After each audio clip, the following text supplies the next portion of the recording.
Yeah, yeah. All right, let me just get the formalities out of the way. My name's Andrew McKenna. I'm the founder of the African Turf Academy. I just started this series during lockdown just to showcase all the opportunities that lie in the golf industry. All over the world, it's really an amazing industry to be involved in. Today we're joined by Matt Perry, who's the Director of Agronomy for Dubai Golf. And we're going to hear his journey through his career. African Turf Academy has a full-time academy at Silver Lakes. Dubai Golf have been a big supporter of ours for a few years now, so we're very grateful for that. We've just started our online platform, so if you guys want to check it out and give me some feedback, I'd appreciate it. But let's get on with Matt. I'm going to kick off with some questions for you, Matt. Okay, great. Rugby or cricket? Cricket all day long. Okay. You're a Somerset boy by the sounds of things. I am a Somerset boy, and cricket was my first sport, and it is still my first love. So even though I'm in the golf industry, cricket is my number one. Okay, and Viv Richards and Ian Botham played for your county back in the day at some point, right? They did. They played for he played for Somerset also, but I grew up in the same area as Marcus. Marcus Trescothick. Your signal's bad. Okay, Augusta or St Andrews? English player.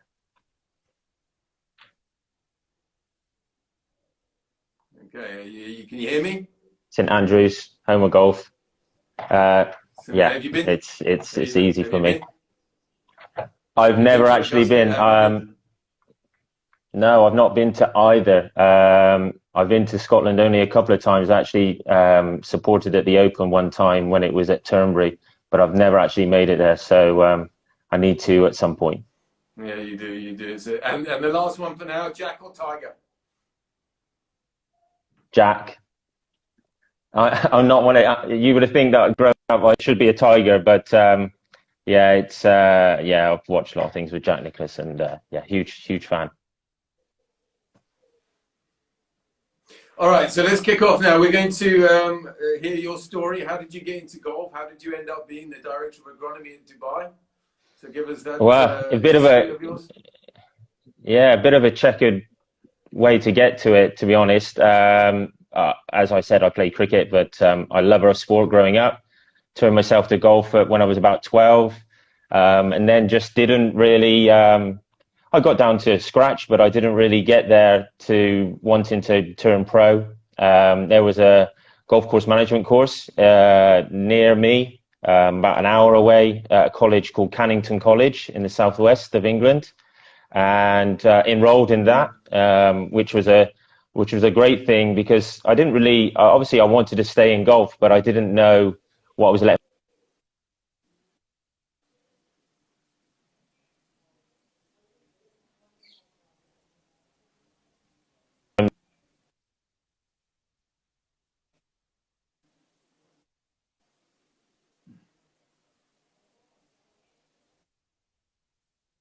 You're working the whole way round. 2 summers I worked down in St Melian Golf Club one summer, and Manning's Heath near London in Sussex. And then came out of college, and I actually tried to do something completely different. I ended up being a head groundsman at a school. So I was doing rugby pitches, I was doing cricket pitches, I was doing hockey pitches, I was doing all sorts of things. But I wanted to learn about different things.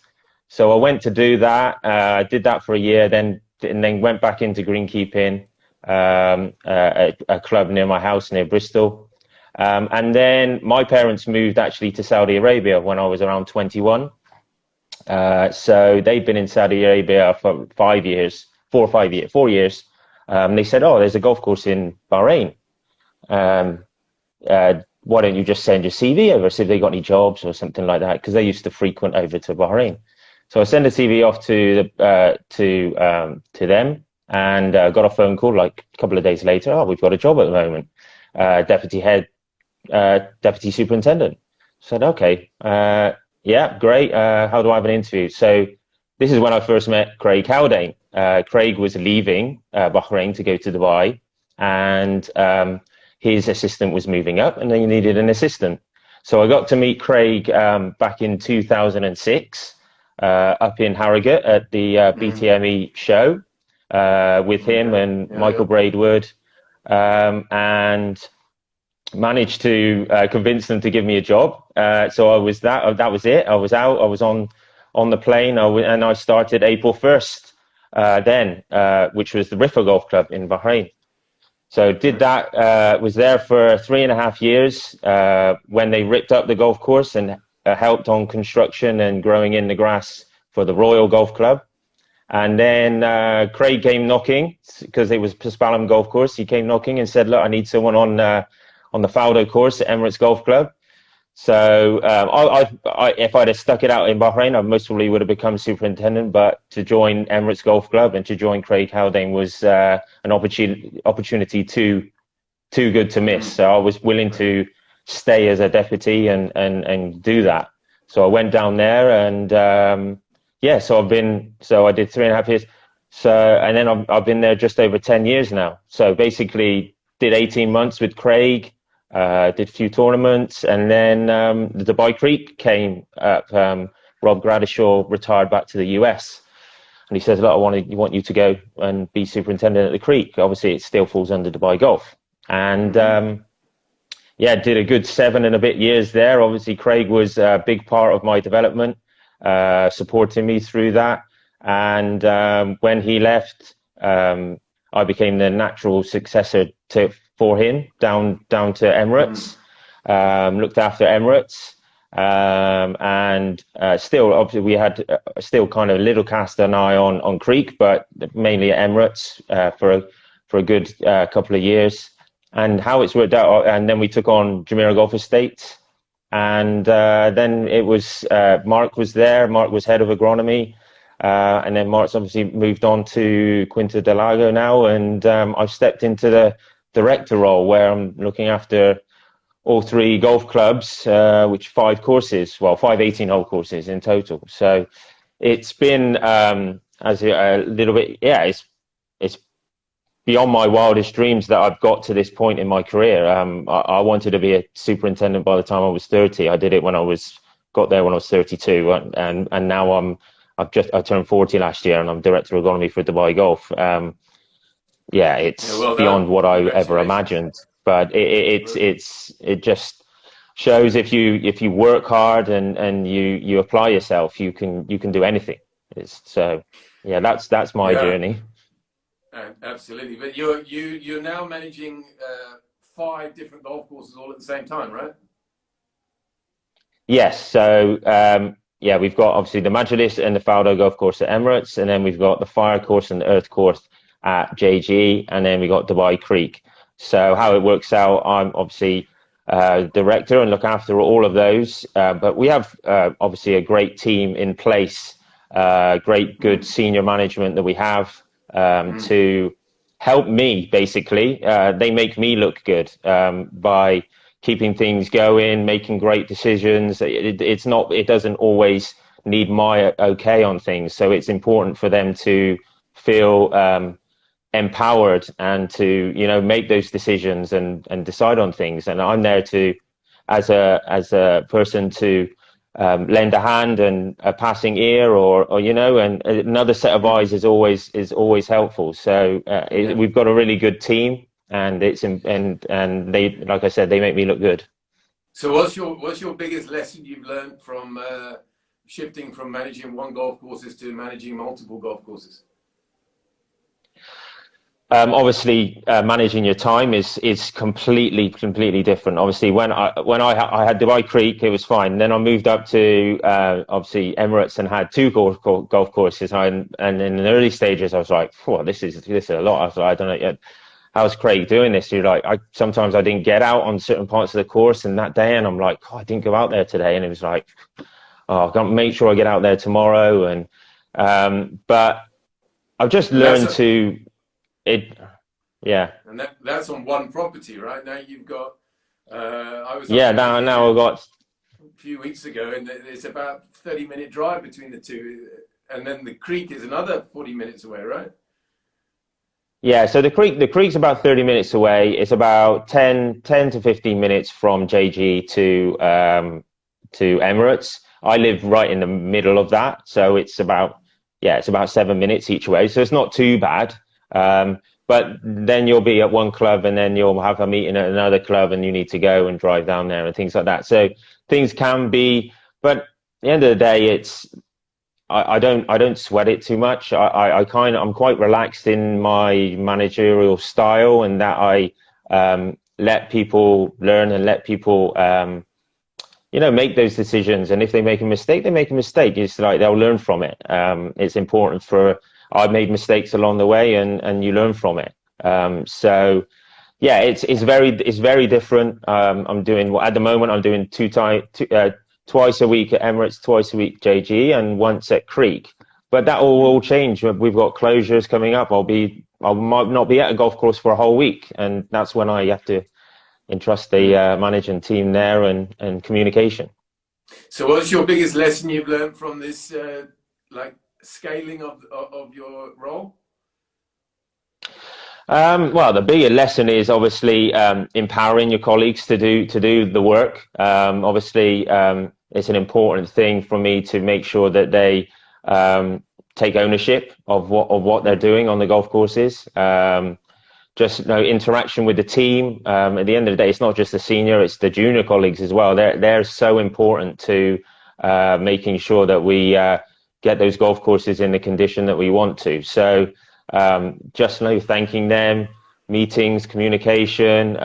It's hugely important and that's at the end of the day helps me be able to do my job in managing them on an admin point of view, and also going around and seeing things that I need to see. Okay, absolutely. Someone sent me a message. They asked for it to stay confidential where the question came from. But I'm going to ask you, and you might be able to guess who it came from. What is the biggest mistake that you've learned from, and how important it is, do you think, from making mistakes to learn from them? Mostly the biggest mistake was not managing my time. That was the biggest thing. I was working all hours. I was not seeing my son as much as I could. I was on my phone when I got home and things like that. And it's like I needed to step back. And there was something that I did, and we might talk about this later on, but social media obviously is very important within our industry. And I actually stepped back from social media because I would feel that I wasn't giving enough time to my family, and I wasn't focused enough. Yeah, I wouldn't say it was a mistake. It was an awakening, and it helped me read a few books about managing time and managing things how better. And yeah, that really helped me, I feel, get to where I am, because I have a good balance in my work and home life at the moment, which I'm really happy about. Yeah, social media can be a problem, can be great. If you use it for no purpose, then you must watch out what you're doing. But if it has a feeder into what you're trying to achieve, then you can use it. And you need to have the understanding of what that is and what that isn't. Exactly, and to be honest, like we've got social media, and we weren't allowed social media as agronomy departments, and then it was okayed, and we have both one for Emirates and one for JGE. But it's finding the time to even do that sometimes. It's not usually not a regular social media person, so it's something that we are doing fleetingly. But the social media from our side also comes from the club itself, and they do a lot on our behalf, which is great. Okay. All right, so there's quite a few guys watching. So if you want to ask Matt a question, feel free to type away and get involved. I'm going to switch over to tournaments now, because obviously now a major part of your role managing these golf courses is preparing for the two major European Tour events that you host. One at the Emirates, which is the Dubai Desert Classic, and one of our members at Silver Lakes nearly won it this year. Spun his ball off the front of the green in the last end of the playoff. and then you've got the DP World Championships, which is a mega event. I'm not sure which one is bigger. I guess DP World Championships taken over, but the other one's still a major part of the European Tour. How do you prepare for those tournaments? What difference is it in your role when you are preparing them from day-to-day stuff?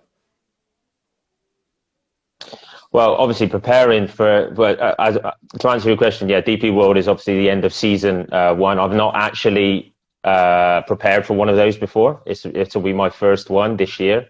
When they decide when it's going to be, I'm pretty sure it will happen, but I don't know when.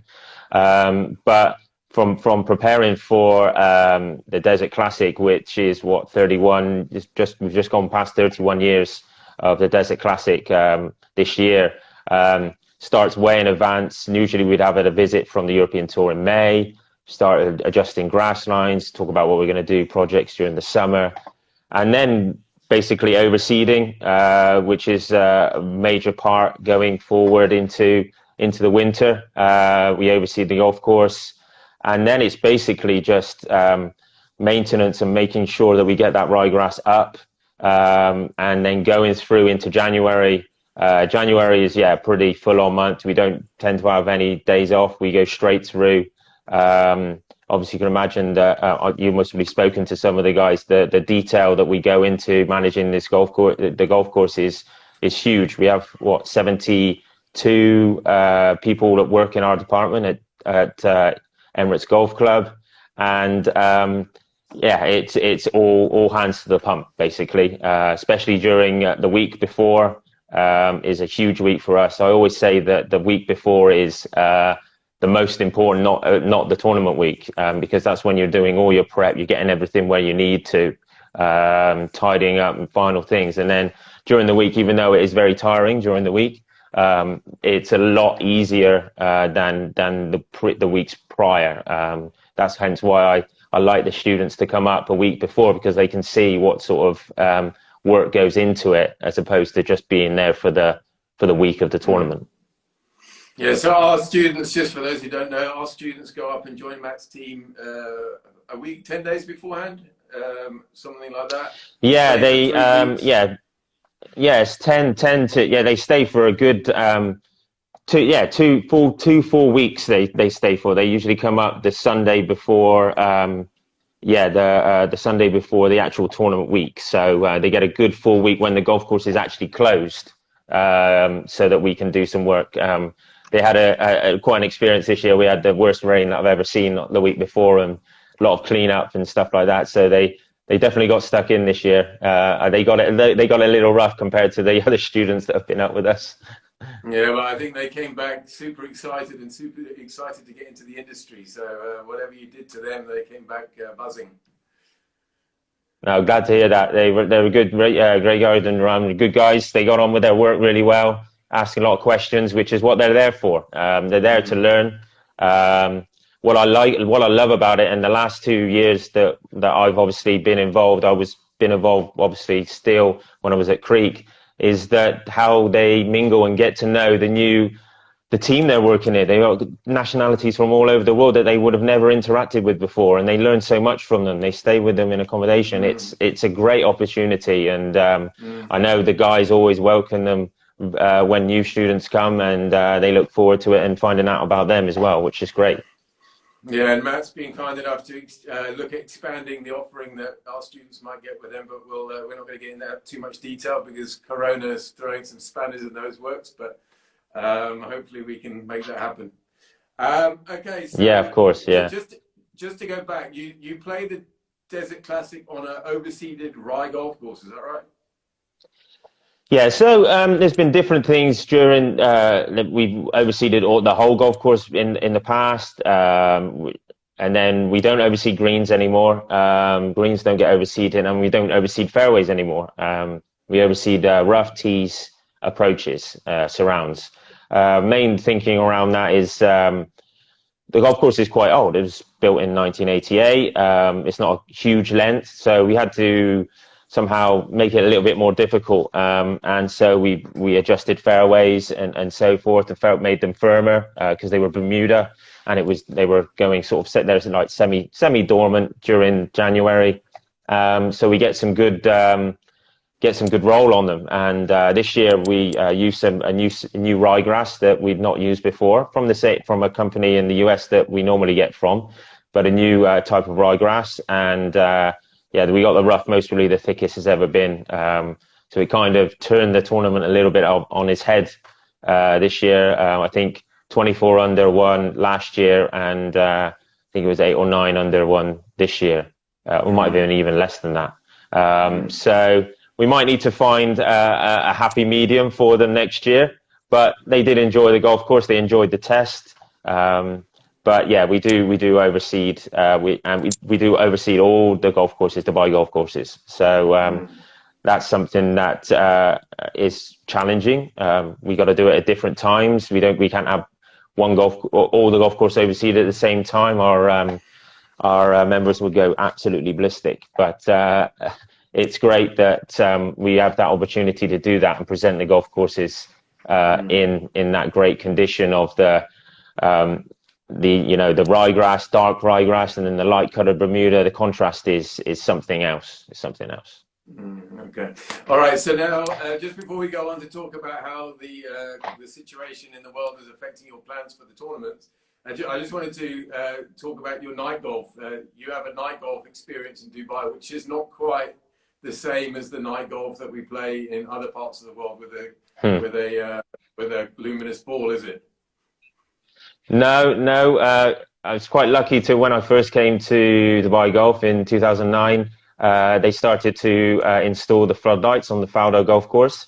So I was a big part of that, and seeing that golf course change from predominantly a day golf course to now being used a great deal at night. So we've got an 18-hole floodlit golf course. They got reconditioned last year into, they have LED lights now, which has actually enhanced the experience hugely with saving costs, which has been a great thing for us. And it helps us with jobs that we need to do. If we need to switch on the lights to do some jobs early morning or night, which has been a great help for us. That golf course gets 55,000 rounds a year. So you can imagine that's it's pretty hefty. We're 100,000 round property, Emirates Golf Club. So we get a lot of traffic, but the floodlights is it's great. A lot of people after work will play. I think the last tee time's 10 o'clock at night. We have tournaments where they play through the whole night. It's great. It's great. It's really good. It's definitely something you need to see to believe. You play golf at night without luminous balls. Yeah. It's floodlit magnificently. Okay, so now go back to tournament preparation. Now you're unsure about the dates of DP World Championship. It is planned to be the week after the Masters, right? But that can't happen. At the moment it is, but yeah, I'm expecting an announcement from them at some point when that will be. So we're not sure at the moment. We're meant to have also the Moonlight Classic, which is also on the Faldo golf course. We had it last year, where they play under lights for the ladies' European Tour. So we're not sure on that. That's meant to be first week of November. So we're still waiting on those. But we do expect the DP World Championship to happen. We're just not sure when. And so we'll wait for that announcement, and we'll just plan accordingly. It's up. Yeah, we might need to move overseeding dates. We might need to just adjust a few things. But yeah, I would prefer it later anyway. I know it's always been a little bit of a difficult time, middle of November, and then up overseeding early October when it's still very hot. So later would be great. We could overseed later and hopefully have some better ryegrass for them and thicker ryegrass for them for the tournament. And how many weeks or how much lead time do you need for the decision to not affect you? How close can it be? I think they're going to announce it in the next couple of weeks, so that's fine. That's fine for us. Yeah, it's easy to plan. Like seed is already ordered, so we're already getting seed on the. It will be here. So yeah, we know that it's going to be at some point in the back end of the year, so that's fine. yeah, it might be a little bit difficult. We need to do maybe some adjustments on the golf course, and the European Tour would normally do some visits, but at the moment, obviously, we can't have any. Nobody's coming in, so let's see. All right, so let's go on to your role as a leader now. You've taken over all these 5 golf courses. What do you see as the key attributes of being a good leader? Empowerment is massive for me. Empowerment. You could say it's delegation, but empowerment is a huge thing for me. Having the trust in those people to do the job is huge. It's an important part of a job when you have to manage that amount of golf courses, and not being able to get on some golf courses, like I said, for a week. Like next week is a perfect example. We've got renovation at Emirates on the Fowler golf course, and I might not get up to Jumeirah Golf Estates for like 4 or 5 days at least. But that's when communication. Obviously, WhatsApp is a great thing. We have groups for WhatsApp for between myself and the senior management, but then myself and important junior colleagues that are within the team, so that we can speak to them and they can open up to us. That communication between us all is what makes it work, and that's a huge part of everything, really. Yeah, so to follow on from that, obviously you need the right team to have that, to empower them. You can't. Do you have particular traits you look for in your staff when you're employing them? Have you seen characteristics that you enjoy that allow you to empower these guys? Yeah, if they share, like I love what I do. I wake up every morning and I am buzzing to go to work. It's in my DNA. I love doing it. I have a passion for it. And if that comes across from them, that they want to learn, they might not have never worked on a golf course, but if they've got that interest and that passion to want to learn about the golf course and what we do and how we manage, that's kind of good enough for me, because I know that they're like, you can't say that anyone can be a greenkeeper or anyone be able to become a manager, but if they've got that willingness to learn and they have the passion to get somewhere in life, then that's really good enough for me. It's an important part, and it mimics what I was. I didn't know what I was getting into. I'd never done it before, and then I gained and my passion improved, and now I just can't see myself doing anything else. It's just something that I love doing. Yeah, it's such an important comment, that, because it's a trait. I think this is interview number 26 today, believe it or not, of this series I've been doing. But probably the single trait that runs through everyone that's been on has been that word passion. And it kind of goes back to the thought of this series, is just to show how many options there are inside the golf industry, that you can find a passion in one of those areas, whether it's golf coaching. Some people love it, some people hate it. Greenkeeping's the same, golf course management's the same, club management's the same. And if you can find that passion in the golf industry, you're going to do well. Yeah, 100%. It's like you said, you'll find your way if you love golf. I loved golf growing up. It was something that I loved to do. I was there 5-6 days a week when I was a junior. Like when it's school holidays, I was up there. My mum dropped me, and I was there all day. I loved it. I wanted to stay in the game, but I just didn't know what. And you always find a way into something.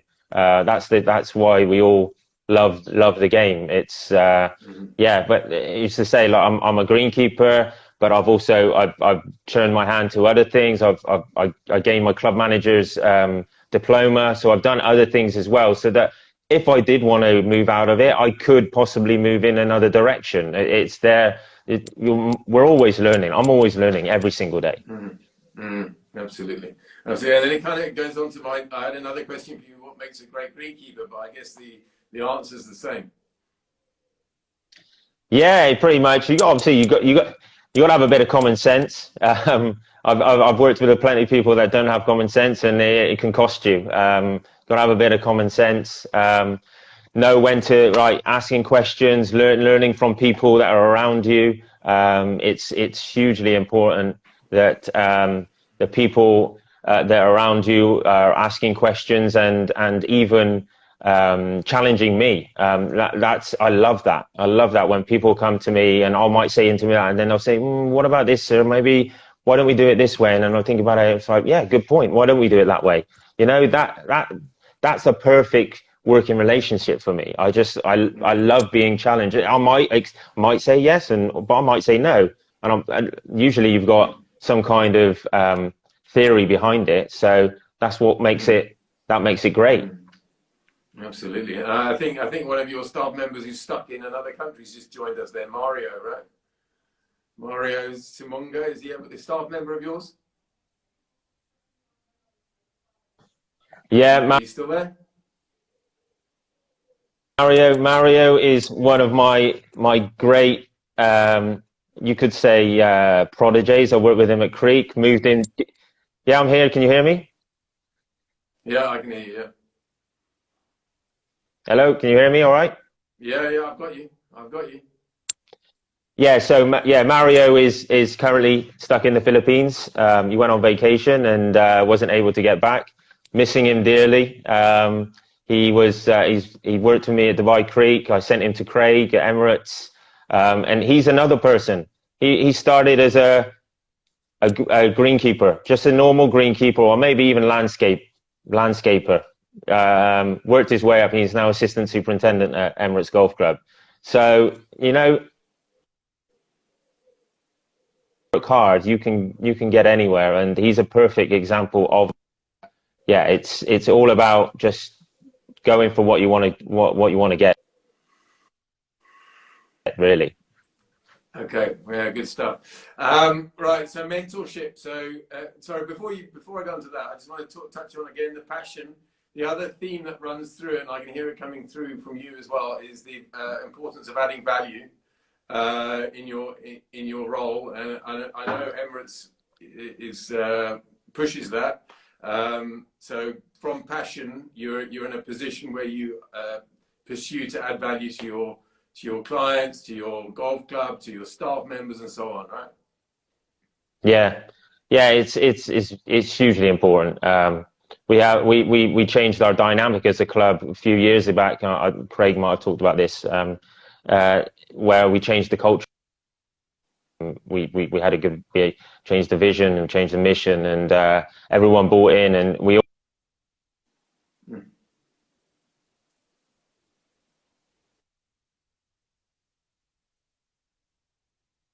That's what makes it great what we did. Okay, all right. So you've had your journey through your career. Another topic I've been asking the guys over the weeks is mentorship. Can you hear me all right? Can you hear me, Matt? Yeah, I can hear you. Yeah. So mentorship.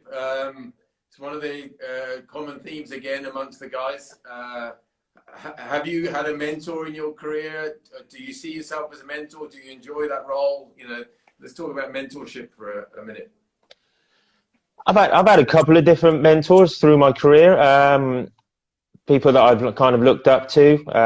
When I went to Bahrain, the general manager there, Mike Braidwood, who's now in Qatar at Economic City, he was a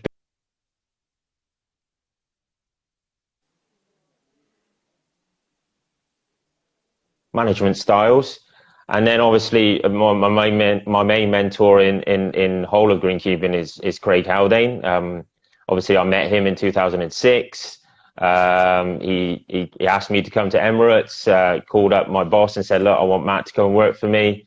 And, you know, just feeding off him, the way he gave me the opportunity at Creek, and empowered me to make decisions. He'd come once a week, if that, maybe a bit more in the early days. But then it was I was just there as a shoulder to lean on if need be, which is a lot what mentorship is. You know, you're there. Obviously, he was there for whenever I needed him. It was important for me if I wasn't sure on anything. Obviously, I was going into managing budgets and fertility for the first time, so that was important for me to lean on him for when I needed it, and it was something that helped me get where I am today. He's always been there whenever I needed him. And as far as me as a mentor, I hope that I can be a mentor to people. Obviously, I've got a team that's young in a managerial, I would say, in a managerial sense, but they're very much doing things beyond their years, I feel, and doing very well. And I'm always there when they need me. I'm a big person for interacting with the team. I get on great with all the junior colleagues. It's a great. I have a lot of fun with them. They know me.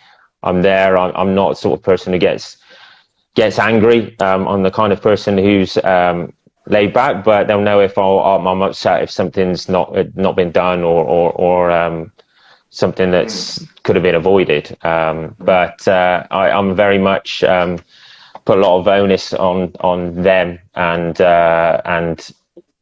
them supporting me. If I support them, I know that they'll support me through it all. You come across as the part of what I'll call the new generation of golf course superintendents. In that age where you're in a perfect age where you can connect with the older generation and the new younger generations. Yeah, I think is Josh McHugh the lad I met when I was up there with you briefly? Yeah, Josh is another person. He's stuck in the UK, so we are quite thin. We're quite thin on the ground at the moment when it comes to management. So yeah, we're mostly going to talk about what's going on in the world and how it's affected us. Yeah, we're a little bit stretched, and yeah, it's all part of the process. It's all part of. You just got to manage it the best you can in the situation that we're in. Yeah. So what are you doing? Are you open in Dubai? You are open for golf, right?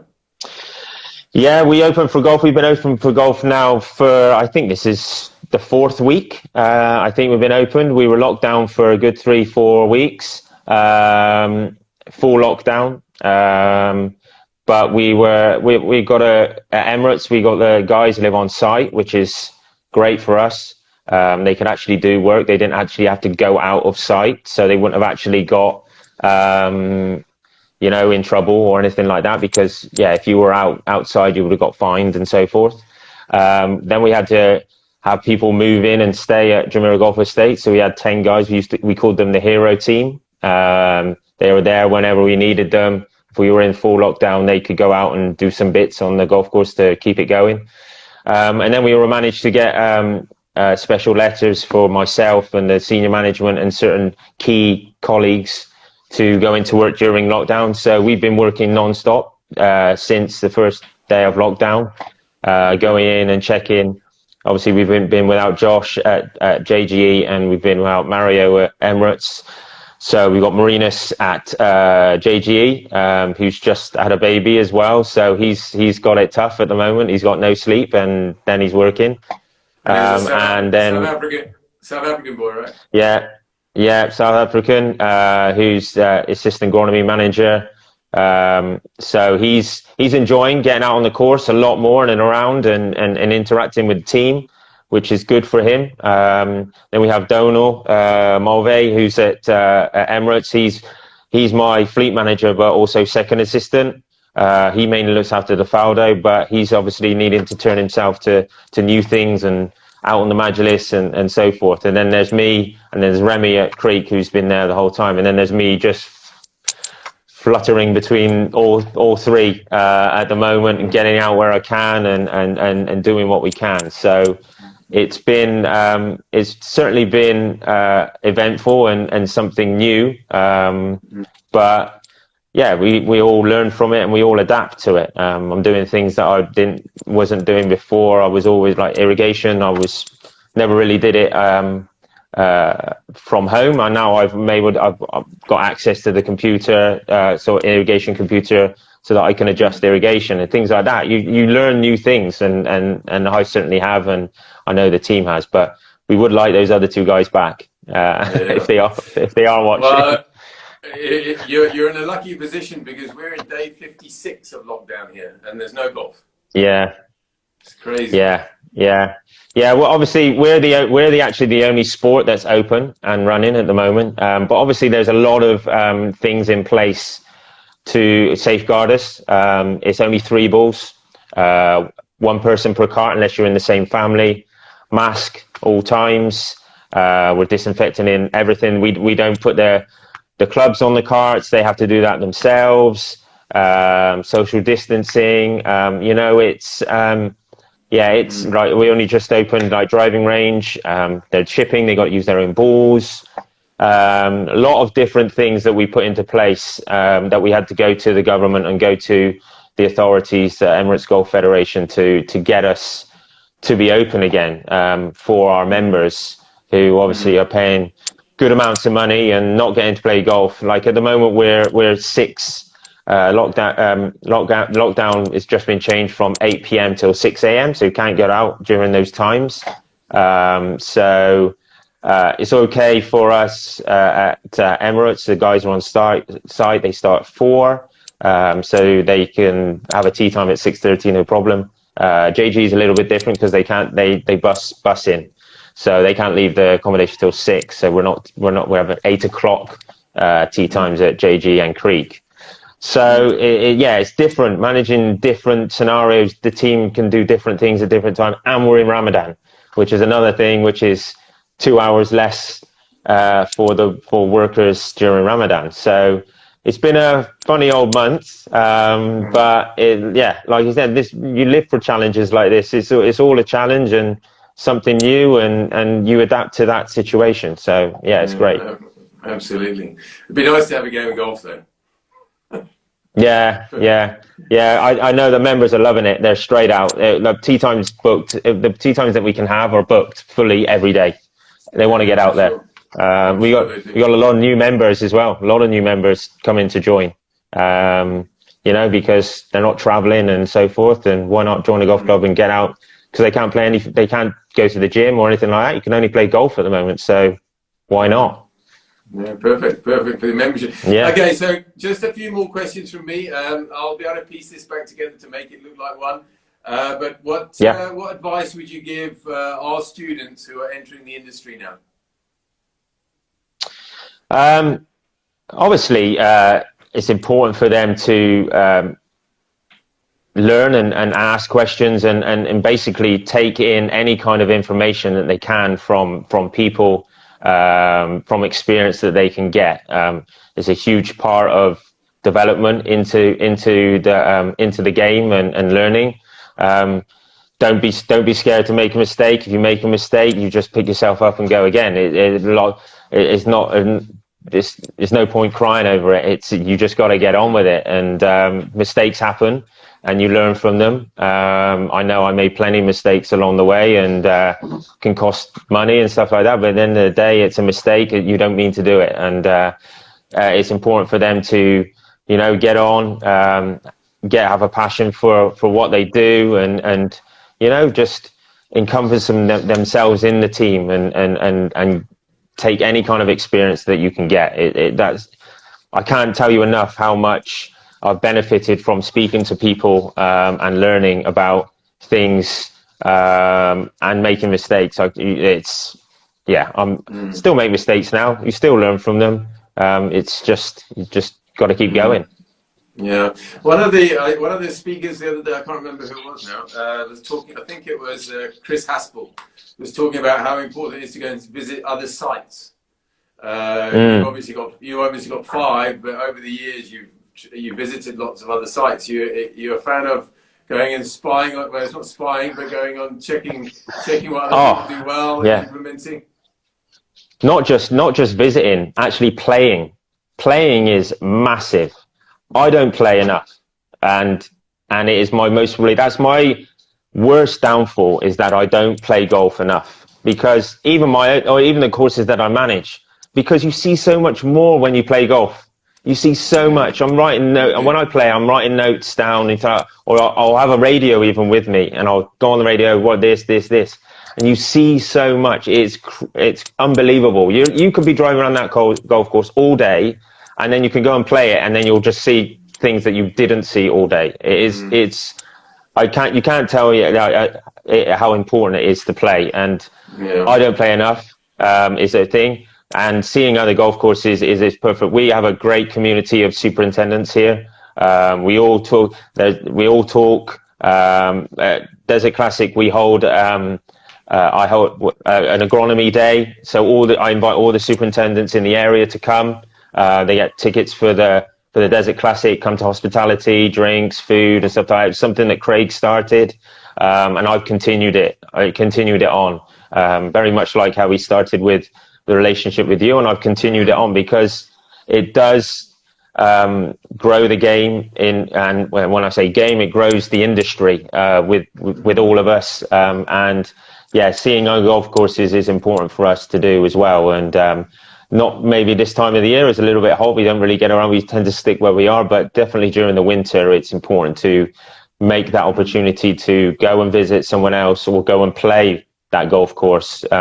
We can all play for free. We just call up the other superintendent and say, "Can you get me on?" And we can do that. So something that's important that I think that sometimes gets forgotten as greenkeepers and as superintendents, that we should be out playing a lot more, because you do see a huge amount. Yeah, I'm glad you said that, because it's a big part of our program down here. It's just the playing side of the job, because you can interact, you can see your product from the customer's side, you can play with the members, you can discuss some of the complaints that you might have had to hear through a letter if you're playing with them, and so on. Yeah, right, it's massive. Yeah. Yeah. I wish we had this signal the whole time. Your signal's perfect now. Oh yeah. It's just the luck of the draw. Luck of the draw. How do people get hold of you? Are you happy to give people your social media to get hold of you and yeah, like the social media. Yeah, social media we have two social medias for the agronomy and golf maintenance department. So we're Emirates GCM for Emirates Golf Club, and we're JG Agronomy for Jumeirah Golf Estates, both Instagram. We don't have any Twitter. We don't have any Facebook. So those are the main ones. But we are currently on a social media lockdown at the moment. We're not allowed to post at the moment due to, we don't want to. We're obviously open, and we're the only place open, but we don't need to shout at the fact that we are. You know what I mean? So we're not. We're kind of on a quiet stint at the moment, but I'm sure we will start posting again. Follow us if they have any questions and so forth for us. Then we're happy to help. Obviously, we have mechanics and all sorts here. And then if they need to email me it's just mperry@dubaigolf.com. So they need to email me for anything, and that's fine as well. If I'm a bit late in replying, then they hope they understand, obviously, because I do have to deal with quite a few emails during the day, but I will get to it at some point. It's definitely a common trait that I'm seeing again. If I was to pick out 4 or 5 traits amongst the guys I've interviewed, passion, but the ability or the willingness to share knowledge. I think it's lovely that the guys are so eager or open to share their intellectual property openly, and it's a great trait. End of the day, we're all one big team. At the end of the day, we're all trying to produce great golf courses for players and members to play. So we're all one team, and we share knowledge readily, especially over here we do, and throughout the world. That's what makes our industry so great. It's everybody is always there for you if you need anything, which makes it mostly one of the best industries to work in. It's always been like that. Which makes it great. Yeah, absolutely. All right, Matt, that's it from me. If you've got any closing thoughts, you can fire away. But I just want to thank you for I just want to thank you for everything you do for African Surf Academy and the support that you give our students, and hopefully we can keep it going for the future. But so thank you very much for giving us your time and everything you do for us.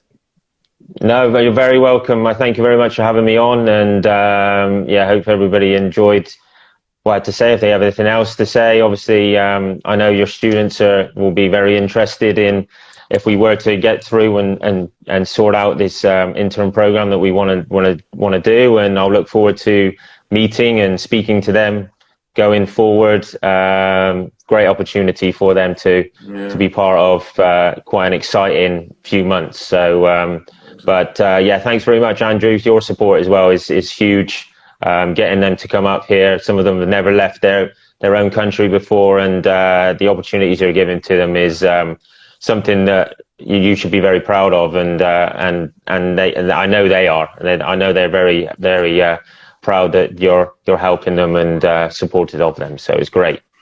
It's what it's all about, isn't it? It's about trying to give the guys the future that they want to have.